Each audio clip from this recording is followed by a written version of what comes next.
रेलगाड़िए के नीचे आके कट गईनी हो।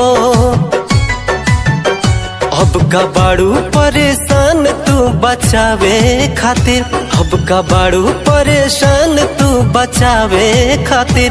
काश तनिका सटवले हो तू पावे खातिर, काश तनिका सटवले हो तू पावे खातिर।